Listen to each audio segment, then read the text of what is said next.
بسم الله الرحمن الرحيم ياسين والقرآن الحكيم صلى الله على سيدنا محمد وعلى آله وصحبه أجمعين, and praise and peace upon our liege Lord Muhammad and his family and his noble companions. ولا حول ولا قوة إلا بالله العلي العظيم. Before I actually get into what I want to talk about, inshallah, I wanted to show some slides. We've been hearing, I think, what is really extraordinary information, material. These things, if we were living in a just world, would be common knowledge to the American people, common knowledge not just to the African Americans, but because it does not solely concern the African Americans, it concerns anybody that lives in this country and lives in North and South America. This is part of our legacy, it's part of the human legacy. Their journeys, their narratives, their experiences are human experiences.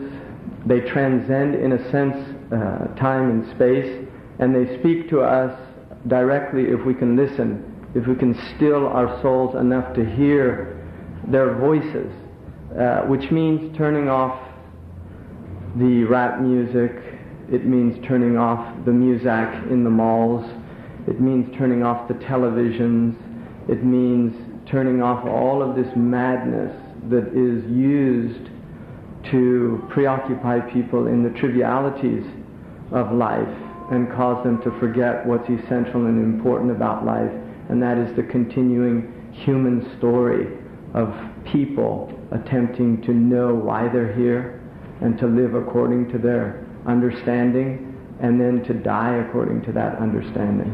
So before going into that, I want to show some slides from West Africa. I had the great fortune of studying in one of the last really traditional schools in the Muslim world. It's this way of learning is dying out faster than I think anybody realizes, and what we're losing in its death is something also that I think most people haven't a clue, and if they did, they would do everything that was in their power to stop it from dying out. But we'll see what will happen. So I wanted to show some of these slides and relate that to some of these stories and what this means to us. Can you start that? I'm going to go through these quickly, unfortunately. This is not Mars. This is actually the place that I studied in Mauritania. It's called L'Asira. And one of the greatest scholars of the 20th century actually lived here and learned here. His name is Muhammad Amin al-Shinqiti. He wrote a 15-volume commentary on the Quran, which is in fact a original work on the Quran. There is not a commentary like it in the history of Islam. This is my teacher, Marab Farhaj, and this is one of the beauties of their tradition. It's a very relaxed environment. This is actually a student here taking his lesson. It's not the neurotic modern university life. It's actually, there's a transmission going on, but they're very relaxed. They're Bedouin people.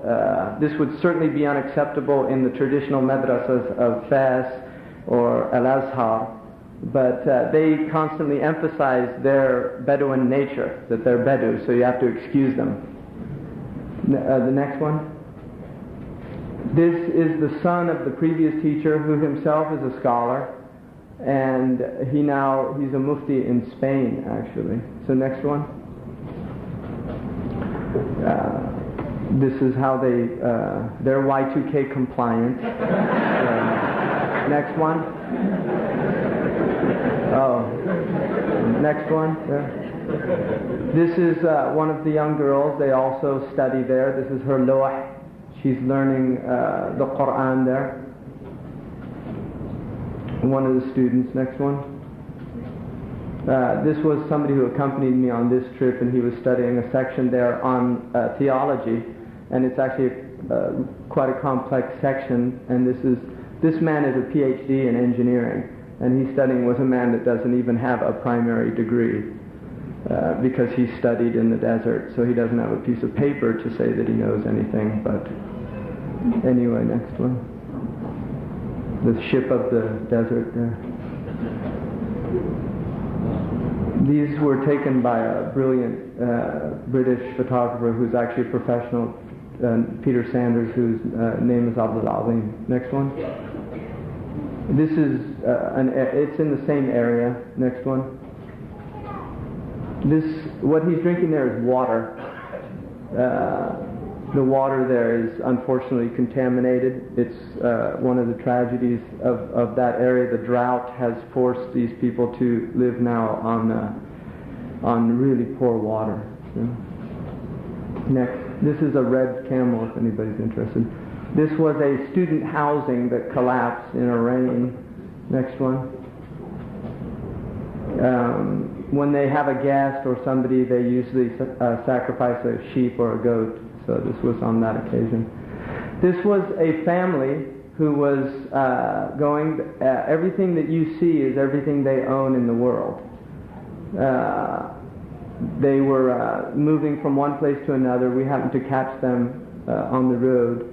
And that's it. That's a mobile home. The next one, some of these this is a young student. He's studying. This is not Quran. I think he was actually studying grammar.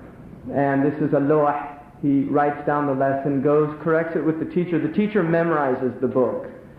In those places, the teacher memorizes all of the books. My own teacher memorized. He could go on for probably, in just reciting for a few months, everything that he memorizes, and I'm really not exaggerating about it.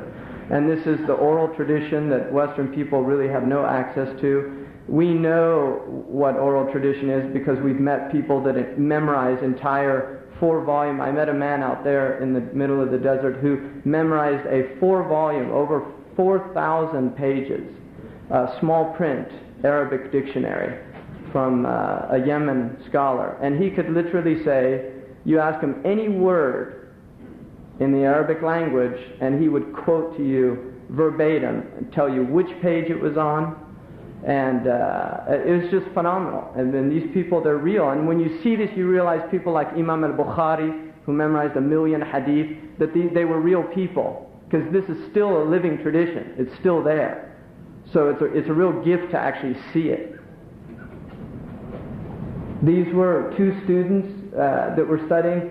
One of the interesting things in America, they have skateboards, not boards like to learn from, and they'd probably have frowns on their faces or be flipping you off or something like that. Next one. Sorry, go ahead. Next one. Next one. Again, this is my teacher, the next one. He'd never been photographed before. It was the first time he ever was photographed. And initially he didn't want to. This man always reminded me of, this is my, what I imagine Socrates probably looked like. He was my teacher of law. Next one. Next. This man he knows all the constellations.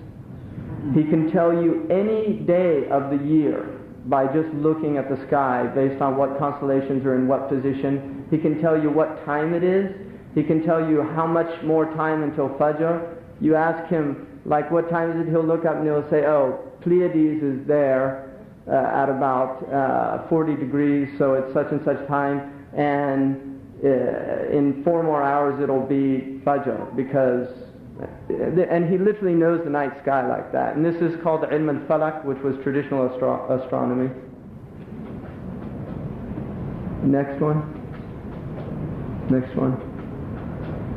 This is a Sharif from the family of the Prophet ﷺ. His name's Muhammad Zain, and he lives out. This was the first time that he'd been photographed. He lives out in the middle of, we would say here, nowhere.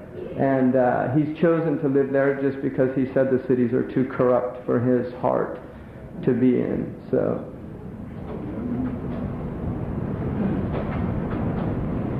next one. Next one. This is not your Home Depot ladder. Again, I just thought it was a beautiful example of you don't need much in this world to get things done. Go ahead. They make their own butter, by the way. This is milking the cow. Go ahead. These are the tents that they live in. This was a woman here doing the dishes, so no electrical appliances. And the women that carry it takes them 5 hours to get the water every day to supply that small. And there's 3 women that do it. Next one. Next one. Next one. This was a student. This is their mosque here. It was actually one of the most beautiful mosques I've ever prayed in. And the amazing thing is that everybody likes each other that prays in it.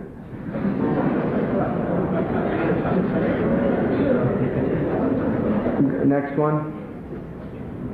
These are 3 young students. They were memorizing the Quran at that time. This is, 2 unrelated little boys. One of the boys that was sent to study there from the city, and that's just very natural. You see things like that all of the time. Next one. Next one. This is, it's interesting that the youth there, instead of wanting to be Batman and Superman, they want to be a sheikh. Right? So he put this beard on. He said, I want to be a sheikh one day. Next one. This man has an amazing story. If I told it to you, you wouldn't believe it. But he's an incredible man, Muhammad Isa. Next one. You wouldn't believe me. I know when I can. It's according to George Leonard, you have a weirdness scale. There's things you'll tell anybody. There's things you'll only tell your friends. There's things you'll only tell your close friends. There's things you only tell your wife or your husband, and then there's things you just keep to yourself. We've all got them too.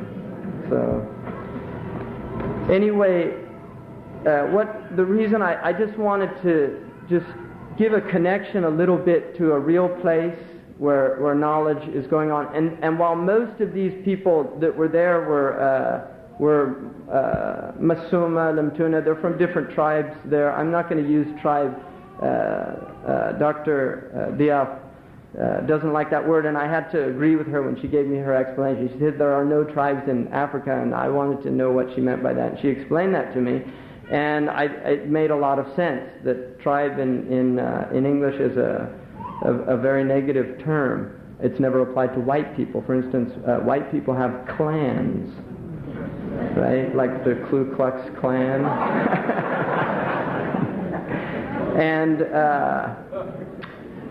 the tribes are always applied to people like Native Americans, right? The Scottish don't have tribes, they have clans, right? But the Native Americans have tribes, and then obviously the Africans have tribes, and the Arabs have tribes. And the truth is, and I was telling her this, she probably already knew it, but the Quran divides people into just two groups. That's it, Shu'ub and Qaba'il. And the Sha'ab is a people that are joined usually because of language and culture.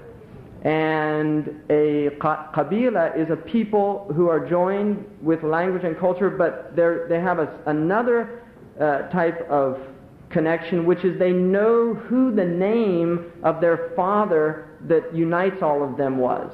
So for instance, Quraysh knew that they had a great-great-grandfather named Quraysh.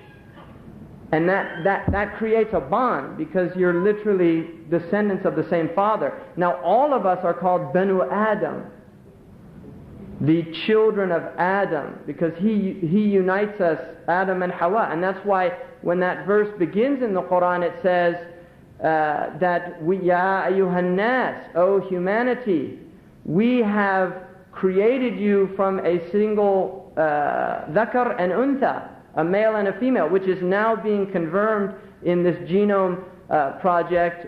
They actually have the first woman that they've identified. They call her Eve, naturally, because these are mostly Judeo-Christian researchers. And the first man, who they call Adam, they believe now that there was an original male progenitor of the human race.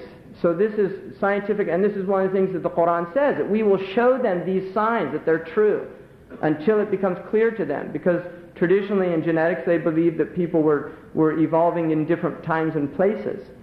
Now they actually do believe, because of studying the genetic material, the DNA and the RNA and the mitochondrial material, they're finding that in fact we're going back to original sources. So the Quran says, O humankind, we made you from a single male and a female, and then we ja'alnakum. It doesn't say khalaqnakum, it says ja'alnakum.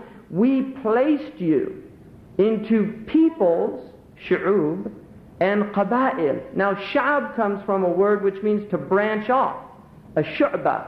In fact, the branch of a tree is the same root for it. And yet the sha'ab means to branch off. Sheen in the Arabic language is always used with words that have to do with branching off. Like shajara is a tree. So you get the tafashi, they call it in Arabic. And so we're told that human beings are branching off from one source, a root. And this is about forgotten roots. And this is one of the roots that we have forgotten, is that we are united in a human bond. And that human bond, the most powerful aspect of it, is that we come from one womb. You see, woman is man who has a womb. And we come from one woman. It's a mensch. It's an insan.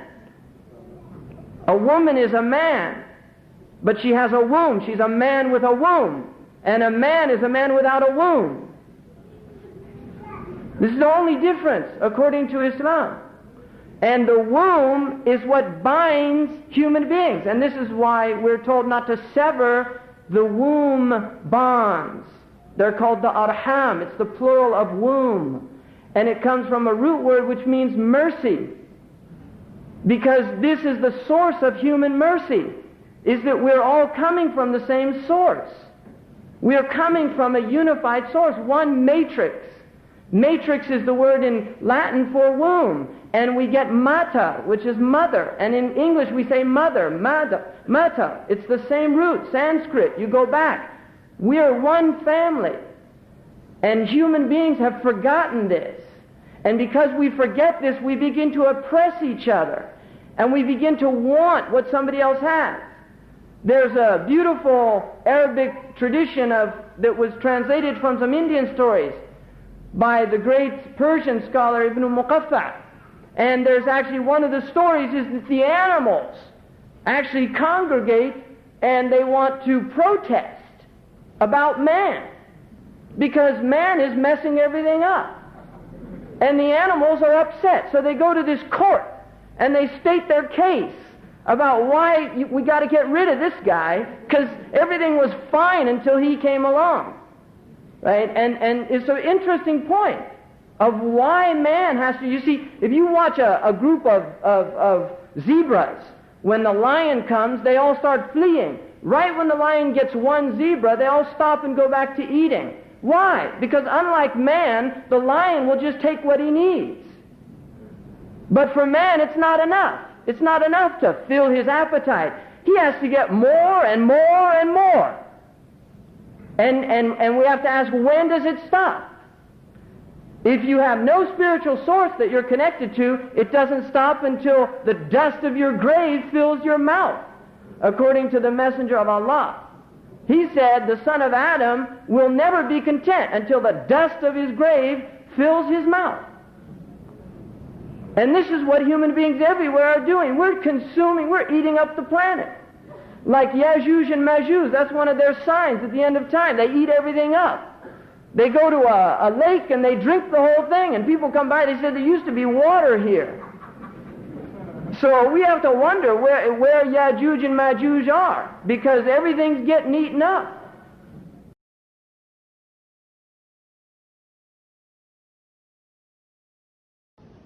These native peoples, they've survived for millennia like this, not needing all of this stuff, not needing to consume, being fulfilled with what they have, being content.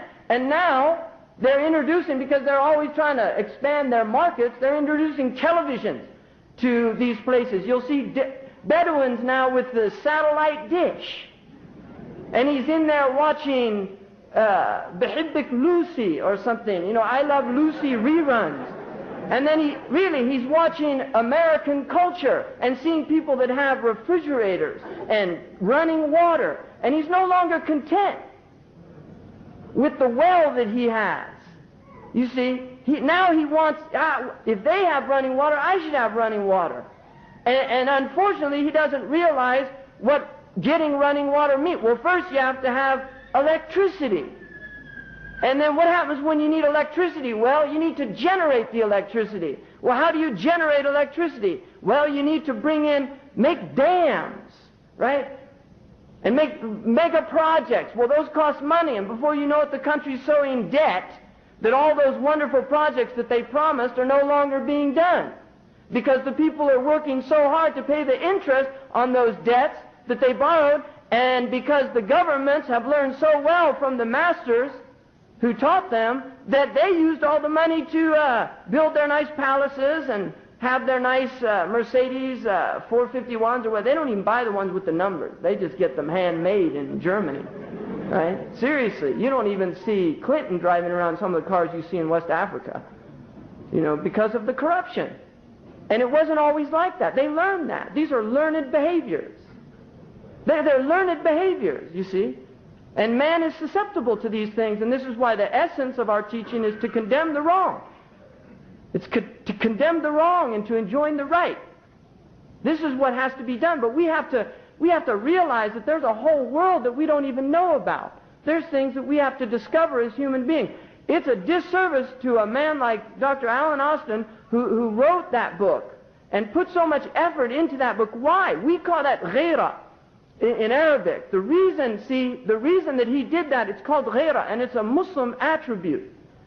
Ghira is when you see an injustice or you see something wrong and it compels you to act. And a man who has sincerity will act to his utmost. So when he saw that Michener, who is a very quote-unquote well-respected person, he's not a real researcher, he's a novelist, but most Americans aren't real students. They read novels. So people like Michener can write a novel that's going to change the way an entire people are going to look at something. Really. And so to say that this is just fantasy, this is 1960s black radicalism, trying to say that there were Muslims in America. There's no Muslims in America. Well, here's a professor who knows there were. And so he set out to prove that within the academic tradition of the Western Hemisphere. But when he does that, what's happened? His research is ignored. And people like Michener, they're printed in Reader's Digest, which is sold at Safeway, in which millions of people are going to read that and be influenced by his thoughts. You see? So there's a reason for why these things happen. People are dumbed down. Tajhiluna, it's dumbing down. People are being dumbed down. Really, they're being given fluff on television, and their minds are deteriorating. People can no longer think. They don't have the ability to think. These things are happening to us. They're happening to our children. They're happening in your houses. And we have to be people that we're human beings. We have to be people like Sa'id ibn Umar, Umar bin Sa'id and Ayyub bin Sulaiman. People that didn't want to lose what was precious to them. They didn't want, even if it meant risking their lives. Even if it meant not having free time, if it meant that their free time was teaching their children the Quran, they would do that. They would make that sacrifice because there's more important things than sleeping and rest. One of the early Muslims said, there's plenty of time to rest in the grave. That's where the real sleep comes. You put your head on that rock, and you'll have a good rest. But as long as you're in this world, just as night follows day, wakefulness follows sleep. And we've been sleeping for a long, long time. And it's time that people started waking up and looking at what's happening around them. We have to do this. People have to do this. You have to do it. There has to be people in this room that are not willing to come and hear a lecture and say, oh, that's interesting, and maybe tomorrow or the day after at your Starbucks over coffee, you say to somebody, did you know that there were 5 million Muslim slaves brought over here? That's called trivia. You know, Hitler was a vegetarian. That's not important. What's important is that you go out and you find out the truth, and then you speak that truth, and you wake people up to that truth. That's what's important. There has to be people in here that are willing to say, I'm going to do what that man did. I'm going to find out about this. There has to be African Americans in here that have ghairah, like this man said. I'm going to find out, because a lot of you are Muslim and you don't even know it, because there were righteous people in this country making prayers that their children would be Muslim. And so it begins to emerge again, because that's the nature of light. You see, you can't put out light. You can't put out the light. That's why the bee is honored in the Quran, because the bee produces two things, honey and wax. And honey is a medicine and it's sweet, and wax gives us light. And that's the way the Muslims are supposed to be. People that produce something that heals people, doesn't cause more suffering, that brings light to the world, not more darkness. This is the challenge. And we have to take up that challenge. These people have done work for us. I'm speaking to the Muslims in this room. They've done our work, and we congratulate them and commend them. But this is our story. This is the story of Muslims in this country, and it concerns them for their own reasons. But this is our story. It's the story of Muslims in the new world. We've been here from the beginning, and it's not 500 years. It's before 500 years, and we have to find out that too. We have to find out about the Seminole Indians and why they're wearing turbans on their heads, why their clothes are West African. We have to find out why all the Cherokees wore turbans. Why are the Southern Indians wearing turbans and wearing covering with loincloths over their pants? Why do you find the eye of Fatima in pre-Columbian southern United States caves? The hand of Fatima, which is a Muslim symbol, is well known. It was all over Andalusia, and it's found also in the Sikh, but they took it from the Muslims. This is a Muslim symbol, because the Muslims, to protect themselves from the evil eye, they used to say, "Alayka khams." Upon you is 5, and they thrust out their hand. قُلْ أَعُوذُ بِرَبِّ الْفَلَقِ مِنْ شَرِّ مَا خَلَقَ وَمِنْ شَرِّ غَاسِقٍ إِذَا وَقَبَ مِنْ شَرِّ النَّفَّاثَاتِ فِي الْعُقَدِ وَمِنْ شَرِّ حَاسِدٍ إِذَا حَسَدَ. There's 5 ayats.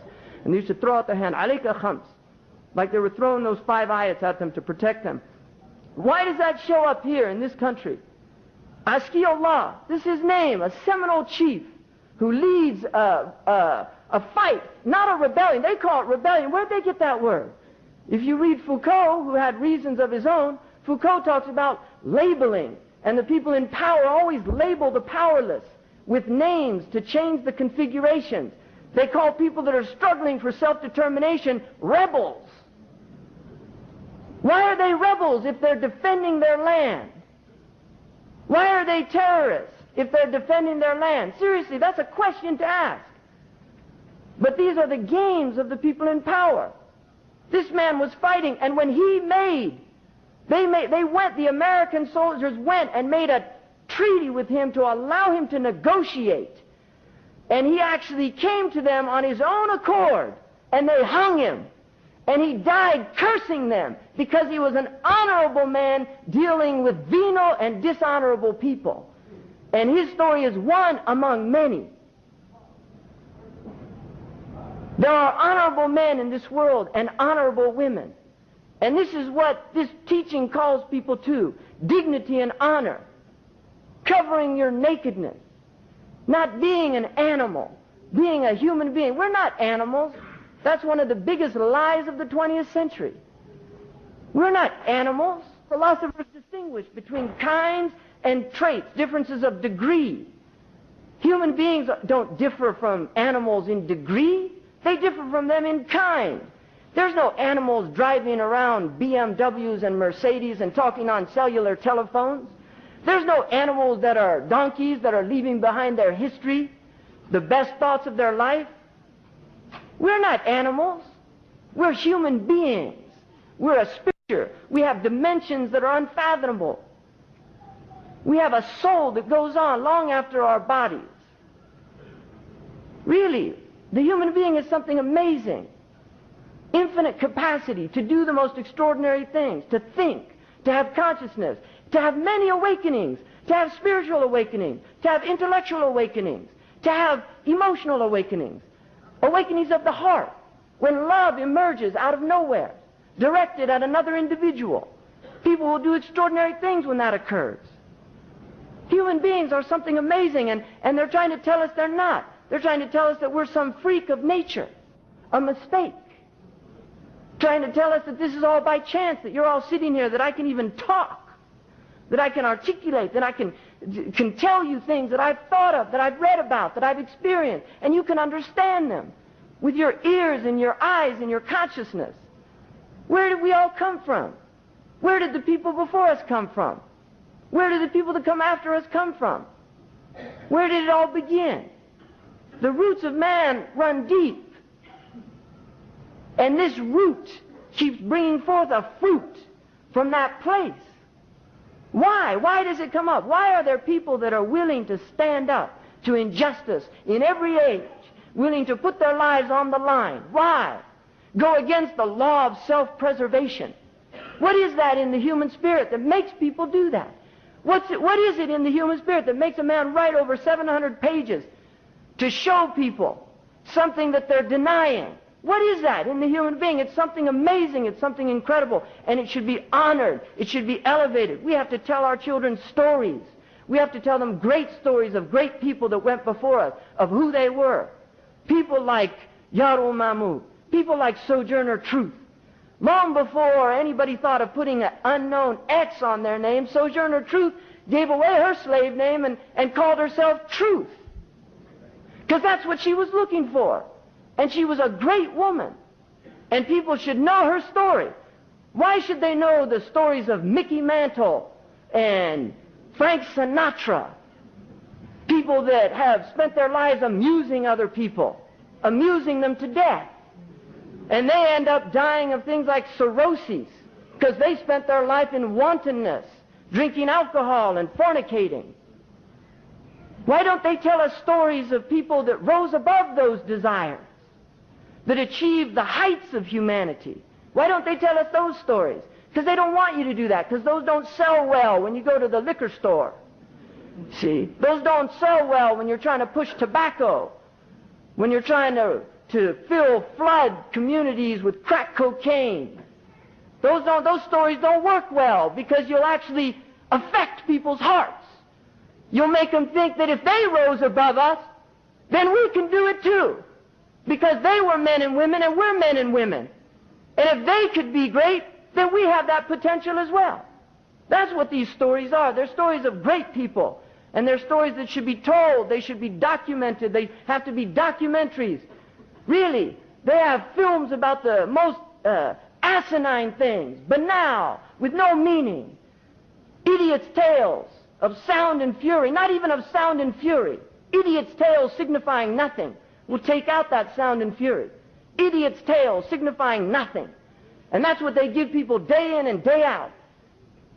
And we have to stand up now and start telling another story to our children, so that perhaps the generation that's going to rise up will not be a generation that sits by and watches life pass them by in front of a cathode ray screen, but actually goes out and becomes a subject of history and not an object of one, that transforms the world and is not transformed by it, that changes injustice and makes it justice. This is what the human beings can do. We've done it in the past, which proves we can do it now, and we can do it in the future. And anyone that tells you otherwise is a cynic, and cynic in Greek means dog. That's what they are. They're a dog. They're lying to you because they have reduced themselves to the level of a dog. They call, in this country, and you'll find this in these books, you see, they call these people that mixed with whites, mulattoes. Mulattoes. Everybody knows that term? Does anybody know what that means? Mulatto means a mule. You know what a mule is? Does anybody know what a mule is? It's a horse and a donkey. Now, these people are so stupid because a mulatto tradition in this country was a child who was the offspring of a black woman and a white man. And what the white man was inferring by calling them mulatto was that the white man was a horse and the black woman was a donkey. But these people are stupid people. They don't have much intelligence. They don't know that a mule is the offspring of a female horse and a male donkey. You see, a female donkey cannot give birth to a mule. So the donkey was the white man. That's true. You see, that's the reality there. But he's a stupid man, the man that does those judgments, makes those assessments, goes out in the night in white sheets, because he's too much of a coward to show his face when he does his vile deeds. Muslims don't put sheets on their head when they go fight for what they believe is right. They go out with their faces glowing, go out with prayer in their hearts and on their tongues. And the only white sheet they're going to wear is the one that they get if they die fighting for the truth.